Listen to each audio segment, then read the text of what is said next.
Et on aura l'occasion de poser quelques questions sur ces trois papiers qui ont tous les trois mis en question de façon assez importante, assez utile, la question du cliché, donc du stéréotype, dans les efforts de présenter la banlieue de façon écrite ou même de façon visuelle.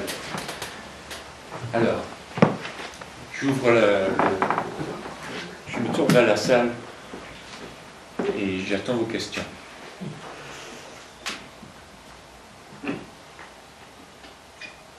Est-ce qu'on peut se poser des questions? Bien sûr. Ou en fait, juste débattre? Oui, vas-y Christine. J'ai trouvé ça très intéressant, enfin, les deux communications que vous avez faites. J'ai trouvé que peut-être il y a certaines choses que j'aimerais ajouter à ce que tu viens de dire, notamment sur Balzac, parce que je crois que pour moi, le roman urbain commence par Balzac, donc en fait cette tradition sociologique de l'écriture de la ville dans la littérature française. Donc je crois que les villes l'inscription des personnages dans l'espace urbain est important chez Balzac parce que les personnages sont caractérisés par leur lieu dans la ville et en fait leur ascension sociale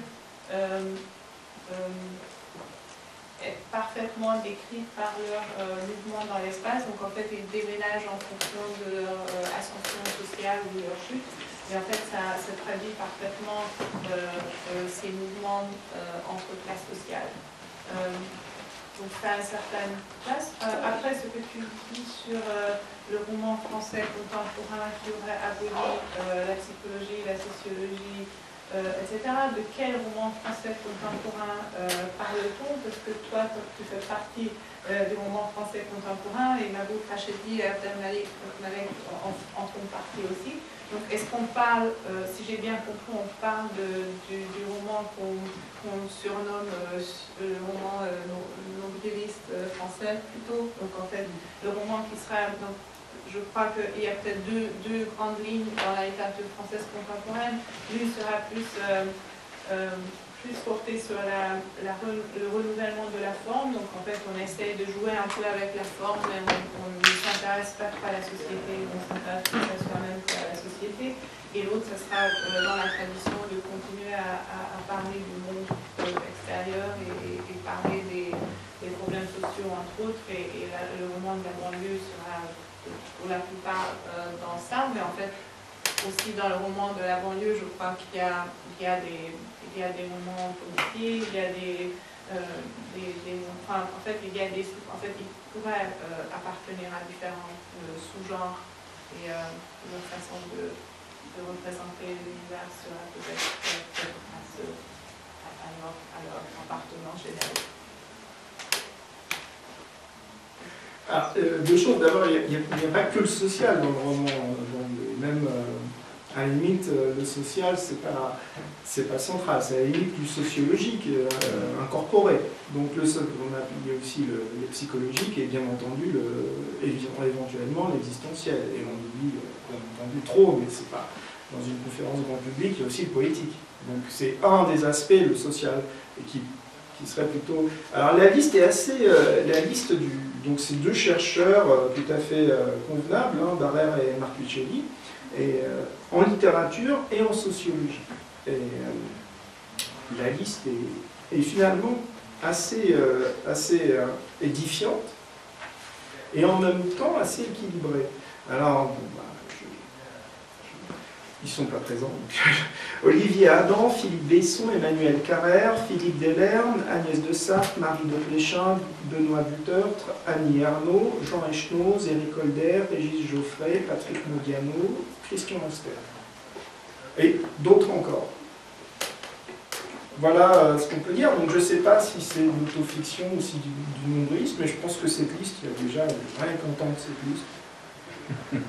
Je crois que je pourrais mettre ça à l'écrit parce qu'en fait, là, j'ai fait ma thèse sur 50 romans français des années 90 et en fait, Olivier Adam Emmanuel Carrère, Philippe Delarme, Agnès Desartes, Annie Arnaud, Jean-Luc Schnoz, Eric Weder et Christian Auster ont fait partie de mon corpus de thèse.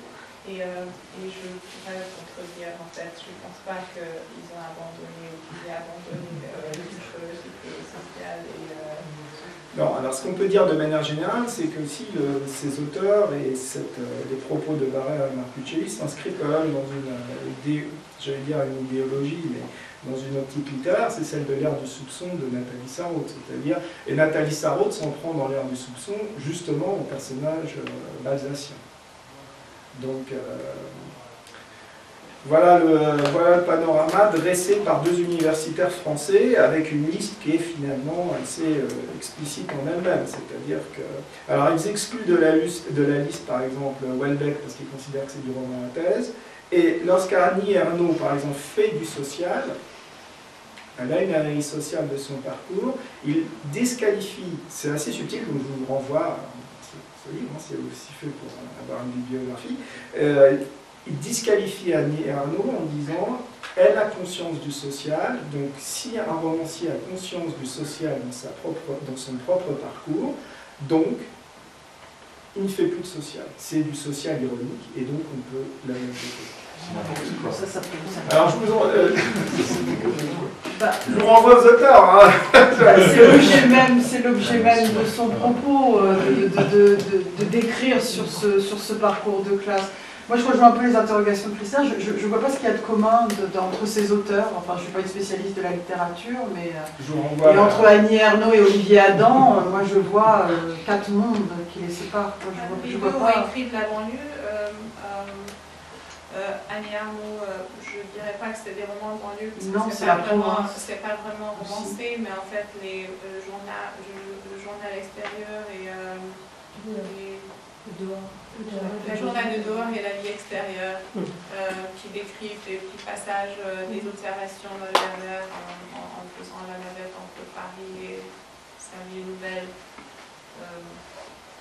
sont des réflexions sur la banlieue, mais aussi sur la vie contemporaine telle qu'on la voit dans la presse. Et après, Olivier Adam,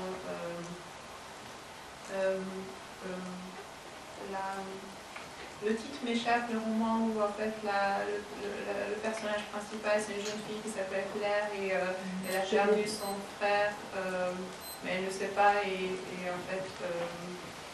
Je vais bien de temps fait. Je vais bien de temps fait, qui était même adapté à l'écran. Et donc c'est un roman banlieue en quelque sorte parce qu'elle vient d'un banlieue qui se prénomme B.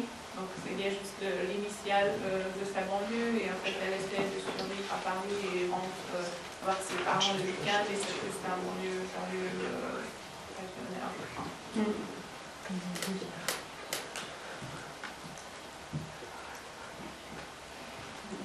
Est-ce que j'ai d'autres questions qui nous interviennent? Moi, je vais poser une question à Élise sur un aspect du roman d'Abdel Malek dont elle a parlé juste à la fin. C'est le rôle des images dans le texte. Ça lui fait revenir à la fois à la présentation de Christina avec les clichés faits en banlieue, mais aussi à d'autres interventions qu'on a eues aujourd'hui. On a parlé précisément du rôle des images.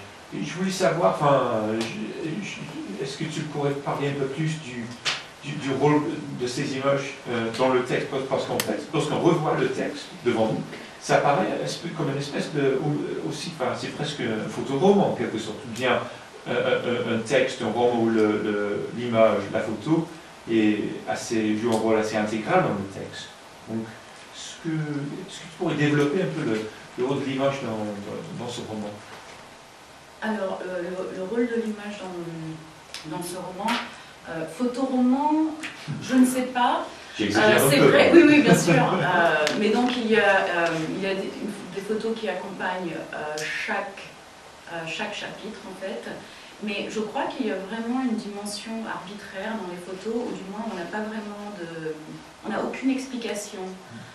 D'un côté, il est très très clair sur sa démarche littéraire, en disant à chaque fois ce qu'il fait, donc l'auteur fait ceci, le narrateur fait cela, maintenant le personnage s'empare de son récit, etc., etc.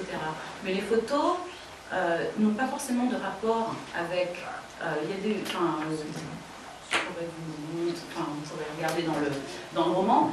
Elles n'ont pas nécessairement un rapport direct avec le fond. Et justement, alors je ne sais pas si ça a été très clair dans ce que j'ai dit, mais le récit a presque, dans ce roman, enfin de la manière dont j'ai lu, il n'a pas... et d'ailleurs, c'est ce que je reproche aux critiques, c'est qu'ils ont considéré que le récit. Et c'est une erreur. Je pense que tout ce qui a été rajouté, donc il y a des citations, donc il y a des définitions, et puis toutes ces influences qui sont presque excessives en fait, en plus des photos, je pense que d'une certaine manière, la manière que je comprends, c'est que on pense, c'est une ouverture qui nous fait sortir du récit en tant que tel. Parce que le récit a vraiment ses limites. Quand on parle des clichés, etc., on pourrait... la question du bon banlieusard est discutable quand même, parce que les personnages sont des personnages qui sont à la fois racistes, mais qui deviennent merveilleux, ou bien, je veux dire, passer par la prison pour bon banlieusard, pour qui dans la société, est-ce qu'un bon banlieusard est un banlieusard musulman, déjà faudrait voir ça. Donc, je trouve pas ça si clair que ça. Mais je crois que la forme du roman est beaucoup plus subtile que le récit lui-même. Et les photos sont une manière aussi de s'investir et de s'approprier un espace, alors qui peut être visuel, qui peut être artistique et qui est, si l'espace littéraire ne tente pas le lecteur, pourquoi pas l'espace photographique, visuel, etc., cinématographique et même musical. Et donc, comme je disais, dans le contenu des images, ce que je trouvais récurrent était l'aspect liminaire, le seuil, parce qu'on peut s'interroger, pourquoi un gros plan d'une ligne? Pourquoi un gros plan d'une serrure? Pourquoi les baskets au pied du mur? Et en fait, c'est vrai que le point commun est la question du seuil. Donc comment susciter la curiosité pour aller entrer dans un autre espace, et qui est ici à travers, qui passe, le contenu vraiment c'est plus le discours qui existe sur la banlieue plutôt que la banlieue. Et en fait, ça commence avec l'image de la grue. Oui. C'est frappant, ça. C'est frappant, oui. C'est une belle image, mais c'est aussi une image assez parlante, en quelque sorte. Je ne sais pas trop quoi, de construction, de consommation, de transition. Oui, pardon. Moi, je voudrais rebondir avec vous d'ailleurs, sur Abdelmalik, sur cette photo aussi de la grue qui peut effectivement représenter une transformation qui en même temps n'est pas spécialement positif vu sur la rénovation urbaine, comment elle a été faite et comment elle est conçue, alors qu'elle aurait dû peut-être apporter ce changement voulu, parce que les zones de non-droit, ils existent, de laisser les gens vivre dans des situations insalubres et autres, et le changement ne s'est pas fait non plus avec ses habitants. Quand on parle d'Abdelmalik, avec ce qu'il a transformé, c'est-à-dire avec son vocabulaire, que ce soit la casse-prison, il y en a d'autres qui ont fait effectivement casse-prison, je pense à Yazid Kerfi, qui, je ne sais pas si vous connaissez, qui aujourd'hui donne des cours, qui a fait des livres, qui a passé ses examens, qui forme les policiers alors qu'il est en prison et ainsi de suite, qui aujourd'hui ont fait quelque chose quand même de positif, mais qui continue à apporter, je veux dire, l'effet positif dans les quartiers. C'est-à-dire que là où je pointe du doigt, ce que je trouve dommage, parce que Abdelmalik a été critiqué par d'autres rappeurs, ne serait-ce que Koé et Amé de la caution, de la rumeur, qui eux étaient en train de revendiquer des luttes dans des quartiers qui sont jusqu'à présent pas soutenus, ou encore on continue à vivre ces situations compliquées de bavure ou de pratiques policières qui finissent par entraîner la mort. Et là où je trouve dommage, c'est que tout le côté positif qui émerge de ces quartiers arrive à un seuil où les mêmes personnes qui sortent de ces quartiers finissent par passer de l'autre côté et oublient quelque part le sens même de... Voilà, c'est-à-dire que je ne veux pas généraliser, sans chercher de coupable, mais certains ont fait un commerce sans le remettre, je veux dire, sans apporter un combat qui pourrait encore être beaucoup plus porteur lorsqu'il y a des situations très compliquées et on en vit encore, voilà, je veux dire, avant de venir, là, il n'y a pas si longtemps, enfin, pas plus tard qu'hier, il y a eu un communiqué de presse d'une dame, une jeune fille, dont son frère a été tué d'une balle dans le dos, où elle est condamnée parce qu'elle a tout simplement dénoncé dans un clip des choses véridiques, et elle n'est pas beaucoup soutenue, je veux dire, par tous ceux qui aujourd'hui, dans leur champ, dénoncent voilà, tout ce qui se passe dans les quartiers, et lorsqu'on a besoin d'eux physiquement pour revendiquer des choses qui peuvent être plus porteurs, on les voit plus.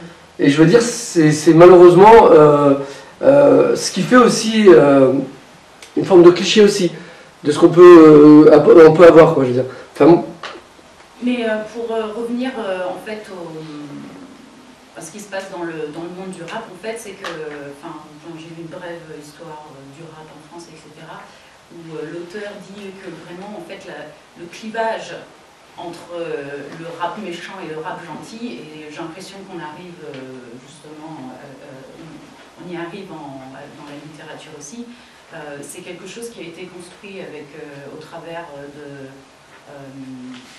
qui est passé par la télévision, par la radio entre autres, et qui progressivement, c'est une construction encore, comme c'est quelque chose qui s'est fait et dont je pense que les artistes se retrouvent dans ce clivage malgré eux.